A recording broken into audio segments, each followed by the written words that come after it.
بسم الله الرحمن الرحيم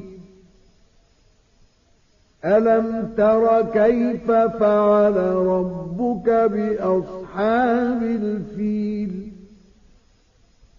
ألم يجعل كيدهم في تضليل وأرسل عليهم طيرا أبابيل ترميهم بحجارة من سجيل